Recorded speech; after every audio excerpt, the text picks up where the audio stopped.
Hello, everybody. You're listening to Hot 1240, Hot News Talk Radio, Clutch with Keon Rose. Thank you for joining me today, making me just a small part of your day. You know that I appreciate all of you. This is Friday, weekend edition. We're moving into the weekend, and so we've got things to talk about to get you ready for the weekend. The PGA Championship is currently ongoing.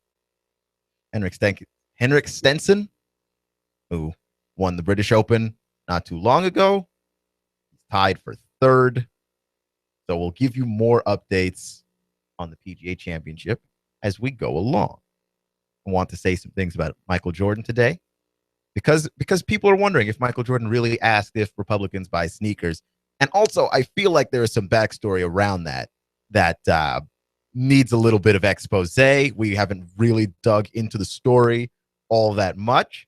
And Kirby Smart is going to change a lot of things at the University of Georgia. Hopefully, the one change that he's going to make over his predecessor, Mark Richt, is the winning of more than 9 games in a college football season. That would be great if you're a Georgia fan. Otherwise, what was the point, right? So Kirby Smart got a lot of things to change, but he's got a lot of talent to work with. I mean, it's not like Mark Richt was out there being a chump at coach, and certainly definitely not as a recruiter. He was a great recruiter. So you've got a lot of talent to work with. But what Kirby Smart brings to the Georgia Bulldogs is a different defensive mindset, and we're going to break all of that stuff down in the show. And also, the Big 12 expansion has ramifications for everybody on earth, and it's one of those discussions that makes everybody absolutely insane. But before we jump into all of that, I'd like to talk to you about where you can reach us and where we can reach you. I recommend Facebook, Twitter, and YouTube. You can get to all of those places by going to our website, hotnewstalkradio.com. And you get every link to all of the social media, YouTube, Facebook, Twitter. You can stream all of our programming live 24/7, 365 at hotnewstalkradio.com and on the TuneIn Radio app. That's the TuneIn Radio app, free on your mobile device in your favorite app store. Simply search Hot News Talk Radio in the app, give us a favorite, and press play. You'll have Hot News Talk Radio everywhere you go. So let's start with Big 12 expansion, because it's one of those issues where you marginally do not care. But if you're a college football fan, like, you've got to kind of care, right? With Big 12 expansion, the Big 12 expansion, it's one of those issues that brings out the crazy in everybody. It brings out the crazy in everyone. For instance, when you meet with your family on Thanksgiving, you are either looking at a family member or talking to a family member who is saying something that you're like, are you crazy? They've got a political opinion, they've got a social opinion, and that opinion, you're looking at them like they're an absolute loon. They come across as a crazy person on levels that no one before has ever come across as a crazy person. They look ridiculous.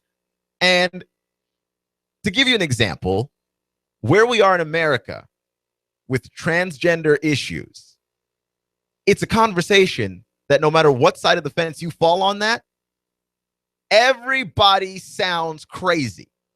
Everybody sounds crazy. There is no way that you don't see both sides of this argument. And if you don't see both sides of this argument, you too are probably one of the crazy people. But you're not getting sane responses out of this conversation. Everybody sounds crazy to everybody. It brings out the worst in everybody to have these discussions. And I'm not sure why. You know, another issue is abortion. You can believe what you want to believe on that one, but it brings out the worst in everybody to talk about it. I don't know why. It drives us all crazy. Right? Like, you could just, even if you're right, for some reason, you can't talk about this without being absolutely nuts. You know, it's an issue that you would think we would all agree on, but, you know, there are circumstances for abortion, but by and large, like aborting kids, that's you could you could argue the obvious moral problems with that, but there's no way that anybody argues the obvious moral problems with that without sounding far over the fence, right? And if you want a college football example, satellite camps. Satellite camps bring out the worst in everybody. There was not one intelligent conversation on satellite camps being had during the entirety of the entire situation. Or Tom Brady and Deflategate. Doesn't matter what side of that issue came out on. It was not one intelligent Deflategate conversation being had. Not a single one. I promise. It's absurd, right? And so now we have this issue of the Big 12 expanding. Because they're the Big 12, they can't help but make this into a giant event, being the pack of divas that they are. They cannot help but turn this into a giant situation that could not easily just be settled by saying, hey, you know what? Either we want to expand or we don't want to expand. They like that the attention's on them, and they're talking about expanding the conference.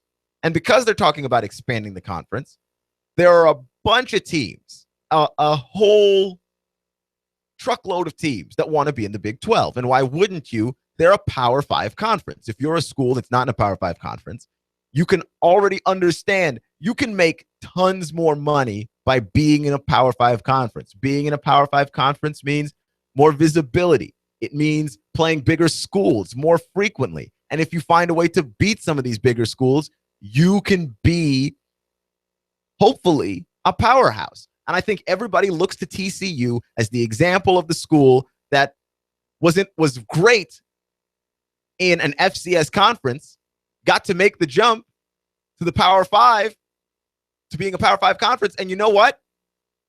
They were spectacular. Like, TCU is always in the conversation for being in the college football playoff. And they're a school that they up until a few years ago, they were not in the Big 12. They recently joined. And everyone can look at TCU and go, hey, if I'm East Carolina, I can look at the Big 12 and go, if I join, I've got a chance at being that. If I'm BYU, I can look at the Big 12 and say, I've got a chance of being that. If I'm Houston, I can look at it and say, I've got a chance at being that. And so it's become this gigantic parade of schools and congressmen, mostly from North Carolina, pandering to the Big 12. And by extension, of course, Texas, because if you're pandering to the Big 12, I mean, Texas runs the Big 12. So you're pandering to the Big 12, and it is embarrassing. It's embarrassing. You all look embarrassing. You all should be ashamed of yourselves, because you're bringing a lot of begging to your schools and to your conferences. Like the AAC schools, especially the American Atlantic Conference, trying to get into the Big 12.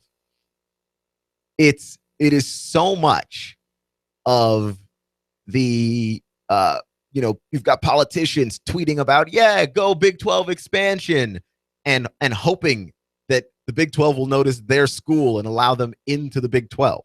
And it's ridiculous for a number of reasons. One reason being that to enter the Big 12, if enough of you weak schools enter the Big 12, the rest of us standing on the outside would have to be hard-pressed to recognize the Big 12 as a Power 5 conference. Right? You would be hard-pressed to recognize the Big 12 as a Power 5 conference with a bunch of weak schools entering the conference. We talked about this yesterday about how the SECB gets accused of having weak schedules, but how can they have weak schedules? They all play the SEC, where you see conferences like the Big 12, like the ACC, and like the Big 10, which are more top-heavy. They weigh more at the top than they do in the middle and the bottom. So you've got a lot of schools playing maybe stronger out-of-conference schedules, but the stuff that they play in conference, which is most of their games, weak sauce. Weak sauce.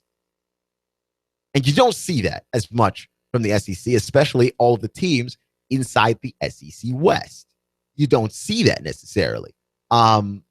So you end up making a top-heavy conference like the Big 12 even more top-heavy. Baylor and TCU will have more weight. Texas is always going to have money. and then everybody else is going to be lagging behind. And if you think it's easy to join a conference and catch up, look at Kansas. Kansas has been bad at football forever and always, and they are in the Big 12 and have been in the Big 12 for ages. And Kansas doesn't accidentally win football games. I mean, you'd think you'd win some occasionally on accident just by sheer probability of throwing the ball around. But no, Kansas doesn't even accidentally win football games. Kansas State, rough times. Rough times. They've had times where they've looked nice, but like just nice. They haven't excelled. Baylor just got good. And thanks to all of their stuff that they've gone through, they're about to not be good again. But like they just got good. Baylor was in the Southwest Conference that became the Big 12 Conference forever, and they didn't do anything. So just because you're in a bigger conference doesn't mean that you are going to win anything, but it does give you more of a chance. But it does mean that if the rest of us look at that conference and go, that's a weaker conference, it gives you more of a chance at being in some bigger bowl games, but it does mean that less of those schools are going to those bigger bowl games because they'll all be playing each other, and those schedules are weak. Another reason why this is not as good an idea as it seems to just be pandering to the Big 12 is how embarrassing and sad this looks if you don't make it. Okay, it's like the guy that likes a girl and is doing everything for this girl, and we all know that he's not going to get with her, but she's like, look, if he keeps buying me dinner, if he keeps taking me everywhere, I'm going to go, but he doesn't have a chance. And that's embarrassing, okay? Because like we know, Houston's got a chance. Texas likes Houston. Texas wants Houston to be in the Big 12. BYU has got a chance. A lot of schools want BYU in the Big 12. A lot of Big 12 schools want BYU in the Big 12 specifically. So we know that those schools have a chance. East Carolina does not have a chance. They've got a chance. It's a very small chance. It's a very, very small chance. I'm sure with enough pandering, maybe you could make it happen, but more likely than not, you're not getting in there. It's not going to happen for you guys. Sorry. All you're doing is embarrassing yourself, your school, your state. That's it. That's all that you've got going for you right now. It's apart from being very grotesque. It's one of those things that makes the whole conference look bad, because now everybody's got to go back to the AAC after all of this and say to each other, you know what? We all wanted to leave this conference. Conference pride is a weird thing to me if you're a fan. Conference pride's not a weird thing if you're the schools in the conference. That's what you make up. You make up the conference. Without pride in the conference, then what are you doing? Why not just go away and try and be Notre Dame? So you're looking at a bunch of schools hoping that the Big 12 tries to expand, and then once they expand, turn your way and give you the opportunity to join. And I like what the associate AD of Eastern Carolina said. Shelley Vinegar said this. It's a fine line, she said. You want to be very respectful of the conference you're currently in, but when an opportunity presents itself, your first loyalty is to your university, to your students, to your state, and to your town.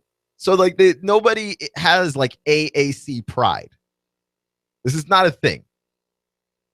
I think it embarrasses the conference, but nobody cares about the conference more than they care about themselves and their own school. And nothing makes people sillier than jumping for money. It's like that age-old question. You know, you'd sit around with your buddies late at night and ask each other, hey, what would you do for $1 million? And of course, the things get progressively worse and typically more disgusting as you try and find what your friends would do for $1 million or $10 million or whatever the number is. $1 million is a lot of money, and certainly more money than most of us see in a single stretch of life. So the things that most people are willing to do tend to be fairly ridiculous, fairly disgusting. This is what this looks like. It looks like the entire AAC is like, look, we understand having loyalty to the conference, but what would you do for $1 million? What would you do for $1 million? You're listening to Hot 1240, Hot News Talk Radio, Clutch with Keon Rose. Thank you for joining me today. I don't know exactly what the AAC, all the schools, would do for $1 million, but for a chance at more of that football money, which basically prints itself, they do a whole heck of a lot. I can't. I'm looking at some of these tweets and I'm just like, man, there's no way that this is going to happen. So the PGA Championship started yesterday. We're in round 2. The leaderboard of the PGA tournament has Henrik Stenson tied for 3rd. Jason Day is also tied for 3rd. I'd like to load this page here and have my stats in front of me. Had the leaderboard pulled up. But I think it's incredible that Henrik Stenson might be able to put a little bit of a run here together. Just based on him finally winning a major. The man is 40 years old. He finally wins a major. Solid golfer his whole career, but wasn't able to put it together. And nobody picked him to win the British Open at Royal Troon not that long ago. And now he's in the mix again. And I love that about golf, that you've got an opportunity to go on a streak, to really extend and put something together. Sometimes you get to be Jordan Spieth, and it gets to happen at the beginning of your career. You get to put something together. And Jordan Spieth has kind of crashed back down to earth a little bit. He's still a fantastic golfer. But the streak that he put together, that was at the beginning of his career, and he's going to have to kind of get back to the drawing board again, I think, because he's so talented and he's so good, but we haven't seen anywhere near the same level of success from him that we saw earlier on. But here at the PGA Championship, Jason Day tied for 3rd. Henrik Stenson tied for 3rd. And also, at 2nd is Emiliano Grillo. He's Argentinian. And Jimmy Walker, 10 under through 17 holes. Going back, you find Robert Streb also tied for 3rd. And in 4th place is Martin Keimer at 5 under. So I'm looking forward to this. Probably, I'm not just probably, but hopefully we get a great finish like we did at the British Open that involves Jason Day. I would be interested in seeing that because he's played some incredible golf this season. The U.S. Open, Jason Day played fantastic. And, he's basically been the favorite for the rest of the year, like ever since he won at the U.S. Open, because what he did at the U.S. Open was so dominant. He won in such a dominant fashion. He's basically been golf's favorite this entire season. And he's a guy that's so fun to watch because of what he's able to do with his short game. So I'm excited in seeing how this goes. If he hangs in there, if he's able to come in and take the lead tomorrow, he is 6 under, so 4 shots back of the lead. Jimmy Walker playing some brilliant golf as well. So coming up around the corner, I really want to talk about Michael Jordan, because Michael Jordan is a guy that was criticized for basically his entire career for not really getting into anything socially. And then he finally gets into something socially. He supports the NAACP and the police. He speaks against the violence that is happening in this country.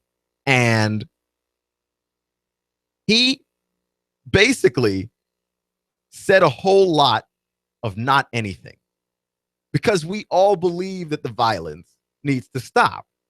And I understand putting your money where your mouth is. I think that the donation of $2 million to those respective funds, look, it's going to go a long way. It's not that it does nothing. The money does something. The statement doesn't say anything. And if a statement isn't controversial, it means you didn't pick a side. So we'll talk a little bit more about that on Clutch with Keon Rose here on Hot 1240, Hot News Talk Radio.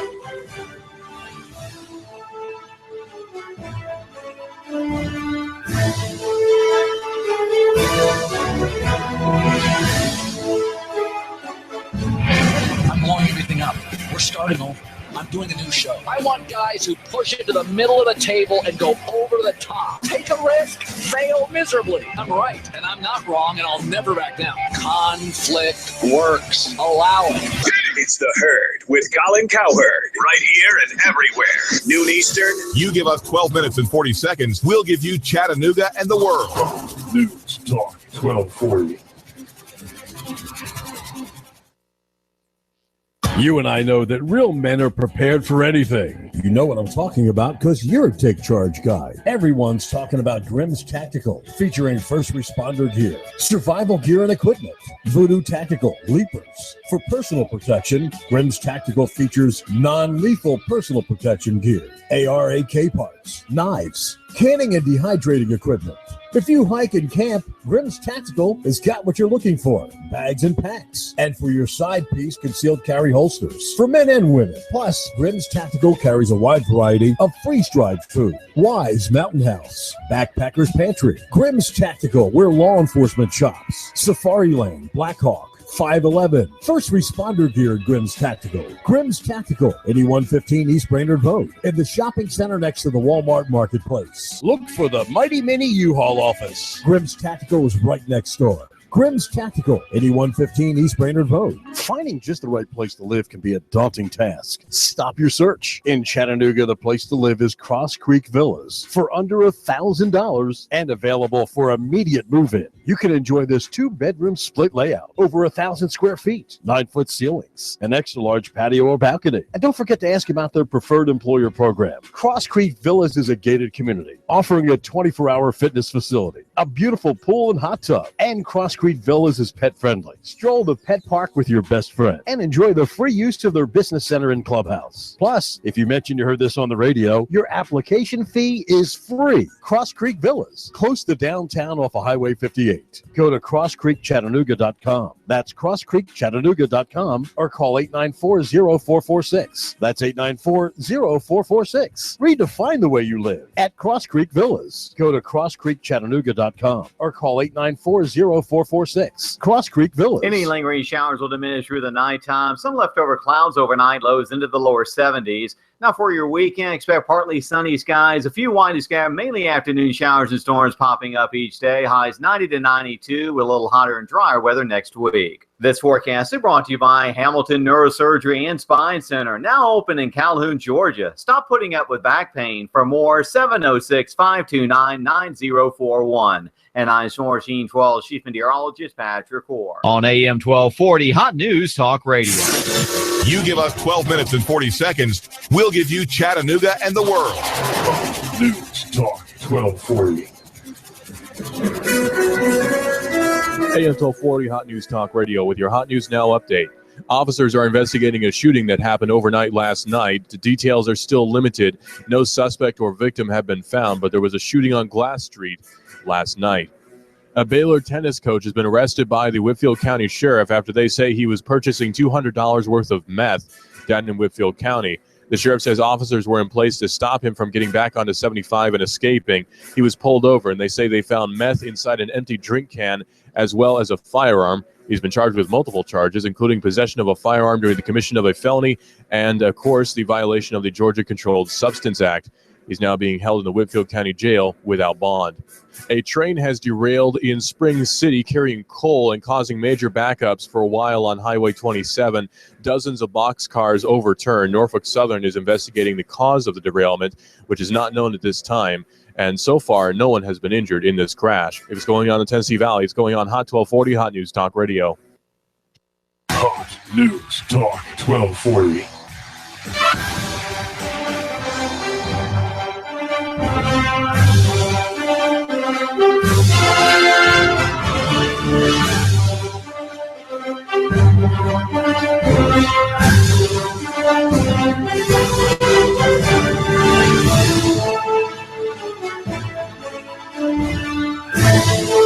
throughout the years, Michael Jordan has been criticized for basically not being active socially,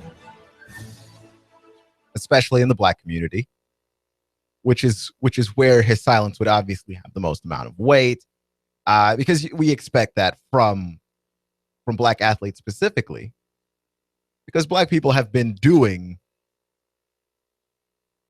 a part of social awareness, social activism, basically since they had a voice in this nation.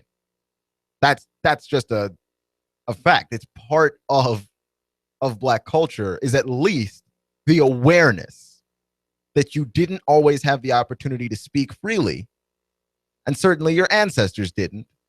So you take this opportunity to speak freely whenever you feel like injustice is being done. That is why black people feel more injustice than anybody else, because it wasn't that long ago that there was injustice, and the people who experienced that injustice, they're still alive. Okay, that generation of people still exists and still believes that there's a lot of changing to do. That yes, we've come a long way, but we still got ways to go. It's not gone. The worst thing that we can do about racism is this whole idea that somehow racism has just up and disappeared. And when you are a person in a position of influence socially, when you refuse to take part in the social activism, the general thinking is you are either behaving as though the racism has up and disappeared, or you just don't care that the racism hasn't up and disappeared. See O.J. Simpson as an example. That O.J. Simpson was famously known for having said that I'm not black, I'm O.J. Basically, racism up and disappeared. For O.J. Simpson, for everybody else, it was still very much here. And Michael Jordan is believed to have that same mentality, possibly not to the extreme of an O.J. Simpson, but Michael Jordan once famously has the phrase attributed to him that Republicans buy sneakers too, which again, people don't understand exactly what it is that phrase is saying. There's nothing wrong with Republicans. You can start there. Nothing wrong with Republicans. But in this particular instance, Jesse Helms was running for Senate in 1990 in North Carolina, where Michael Jordan is from.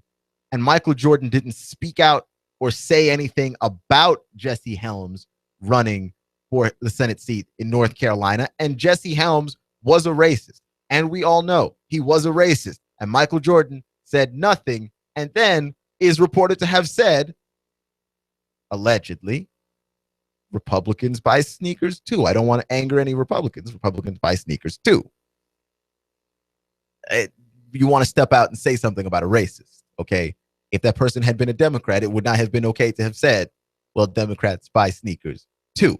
So, yeah, Michael Jordan definitely in the wrong on that one, if in fact that is what he said.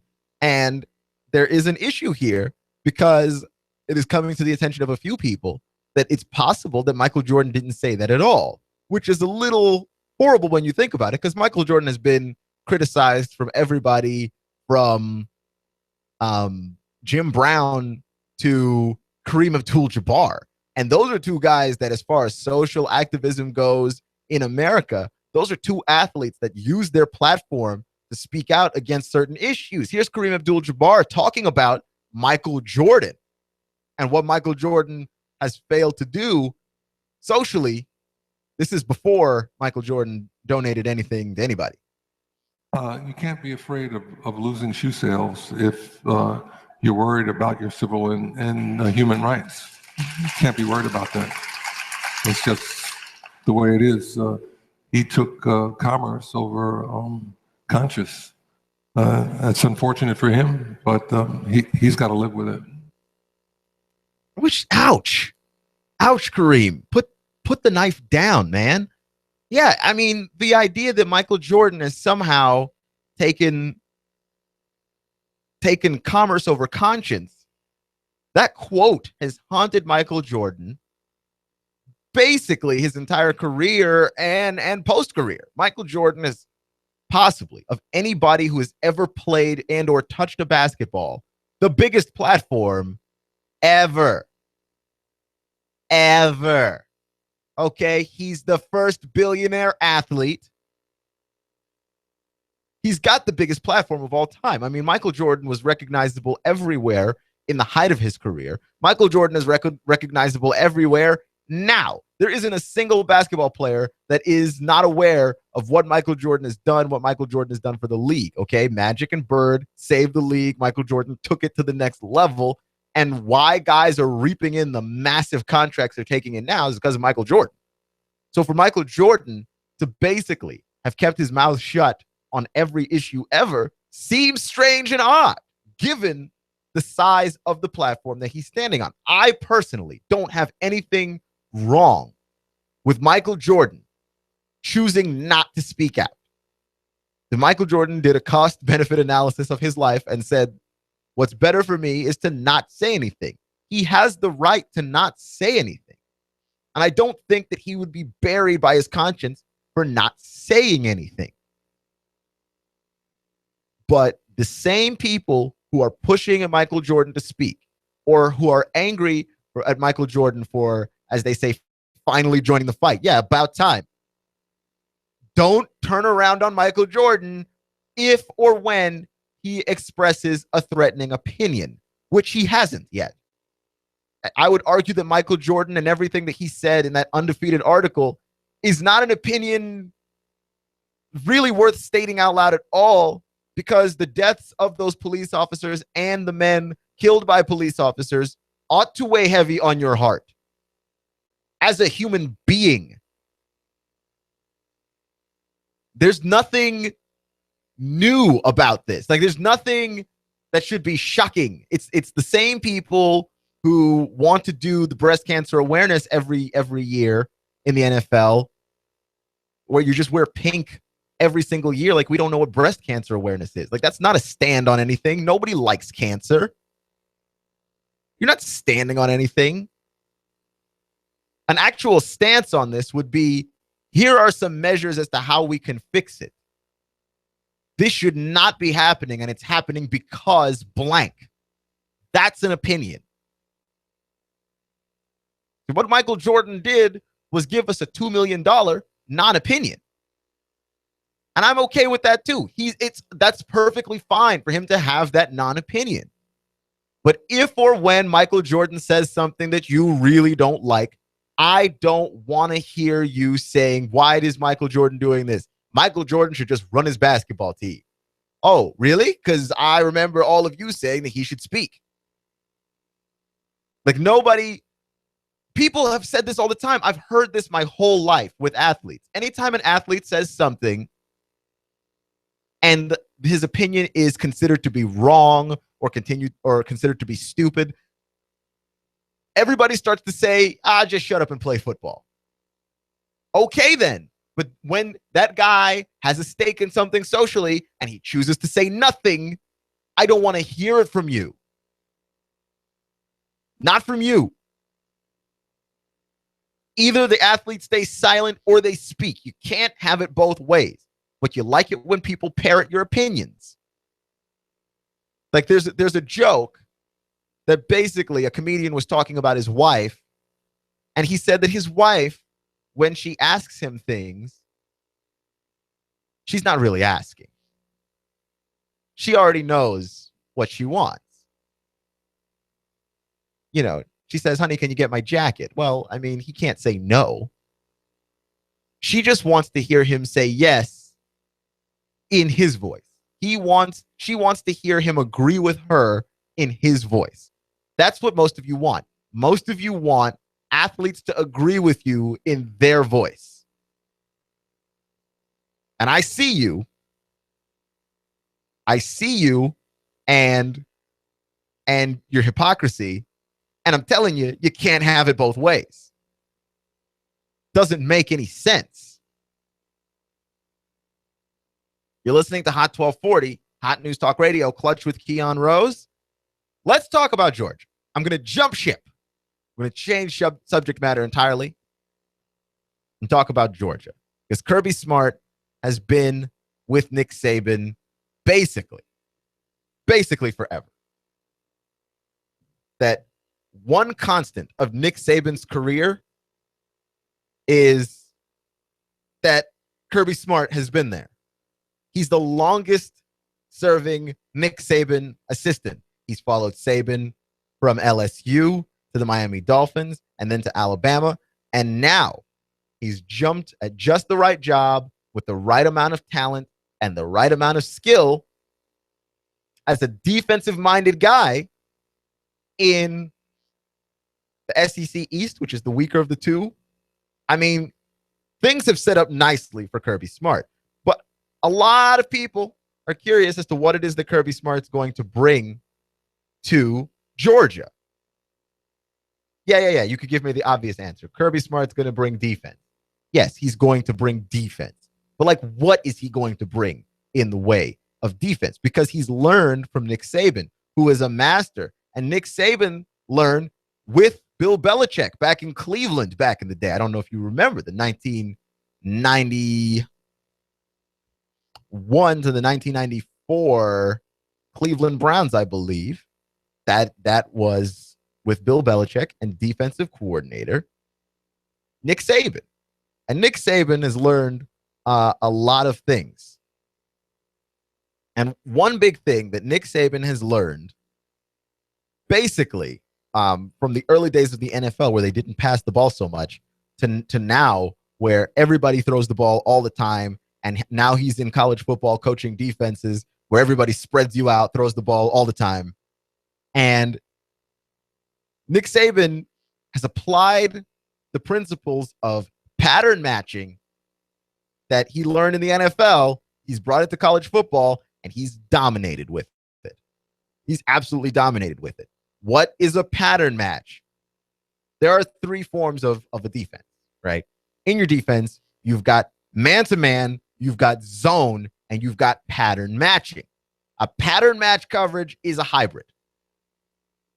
It's a zone, but you switch to man-to-man if a receiver runs a specific route. So you might have a defensive back who is playing a little bit of safety, and then if his man lines up and runs a 9 route, he rotates over and follows him stride for stride all the way up the field. Right?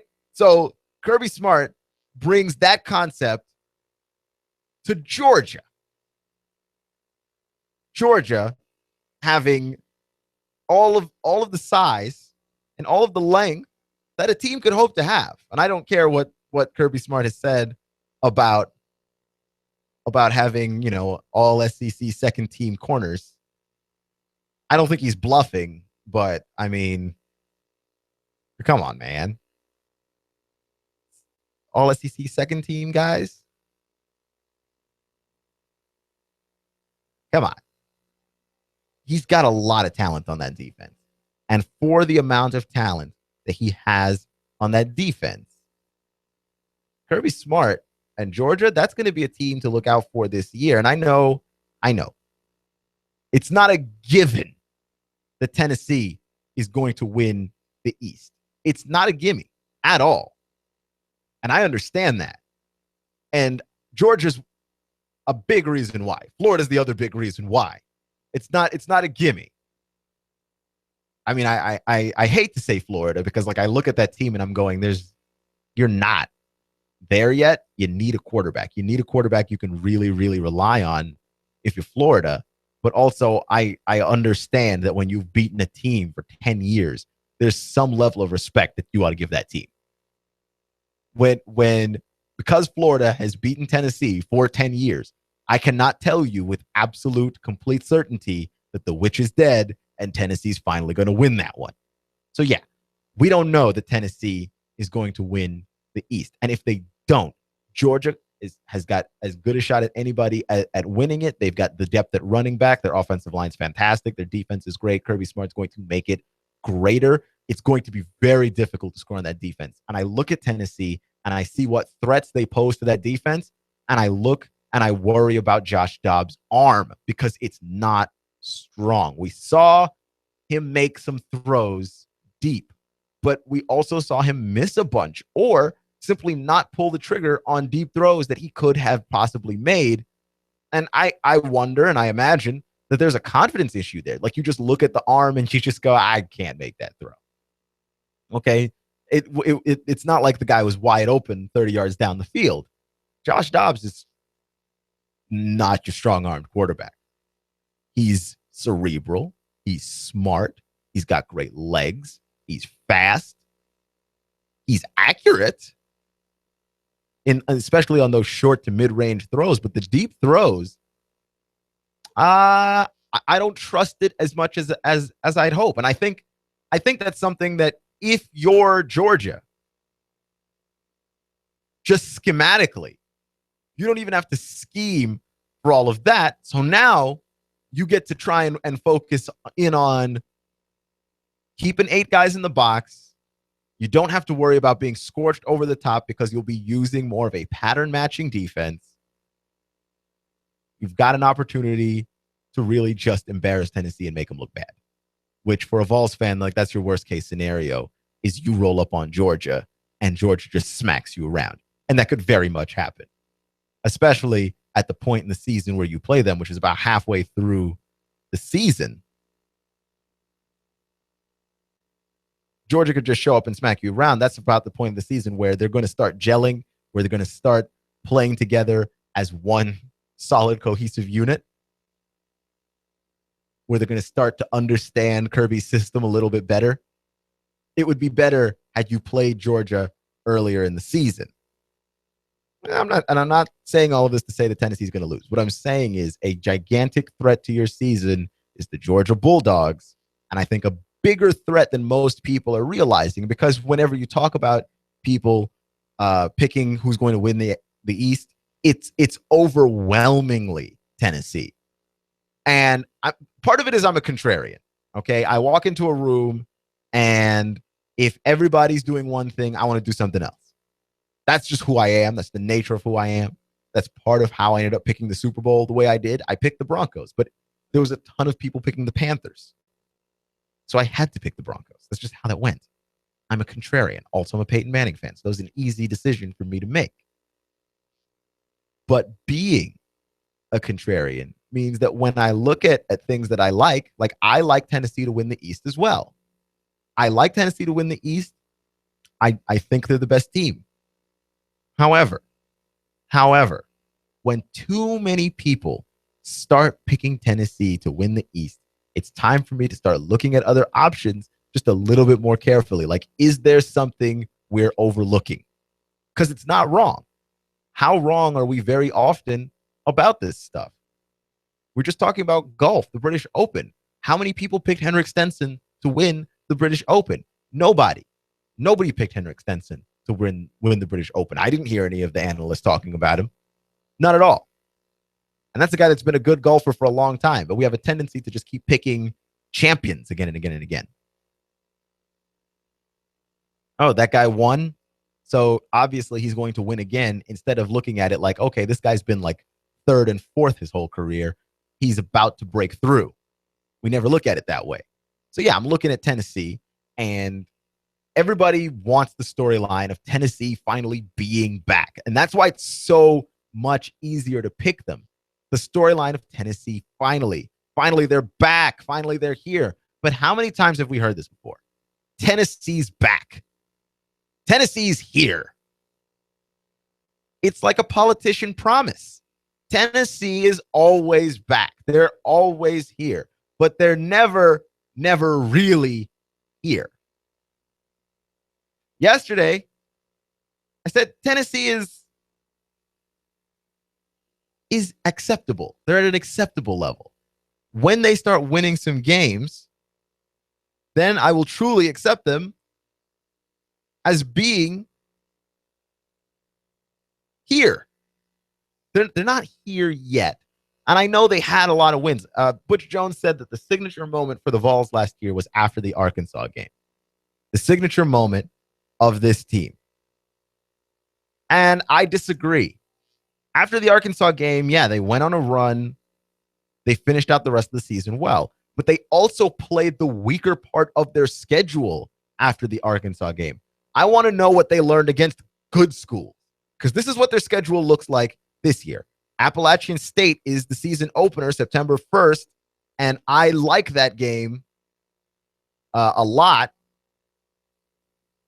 Not just the Vols to win it, because I mean, it's Appalachian State. I don't know. They don't win that.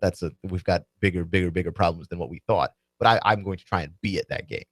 I'm going to try and be in attendance at that game. They play Virginia Tech at Bristol Motor Speedway against the Hokies. That's a neutral location game, and it's going to be one of the more exciting Week 2 games, I would imagine. And that's a game that I'm looking to see what it is that they've learned.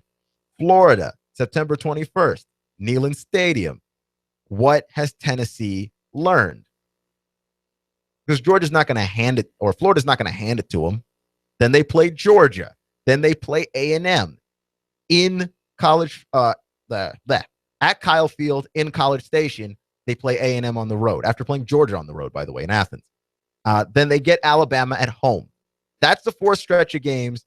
That's going to tell me how good is Tennessee really, because foreseeably you could lose all 4. I don't think you will. I don't think you should. You should definitely beat Florida. You should beat A&M. Georgia, I'm not so sure. There's a familiarity thing there. And look, at this point in the season, right, 5 weeks into the season, we're going to start to see the Bulldogs get to that point where either they coalesce into something good or they don't. What has Tennessee learned? Because that's their biggest threat. Georgia's the biggest threat. And I don't know what they've learned. They have a bye week. They play South Carolina. Okay? Then they play Tennessee Tech. Kentucky's a game that they ought to win. Missouri's a game that they ought to win, but they should have beaten Missouri much more handily last year and won 19-8. Vanderbilt is another game that they ought to win, and then presumably the SEC championship game. Okay, but if you look at the schedule after the Arkansas game, which Butch Jones has said was the turning point for this group of Tennessee Volunteers,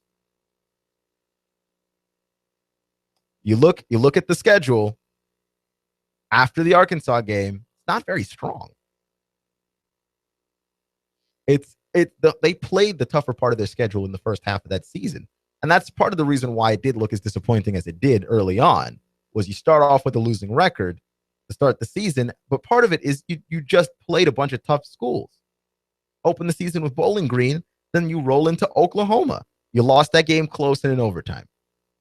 Pounded on Western Carolina, rolled up on Florida. And we all know how the Florida game went.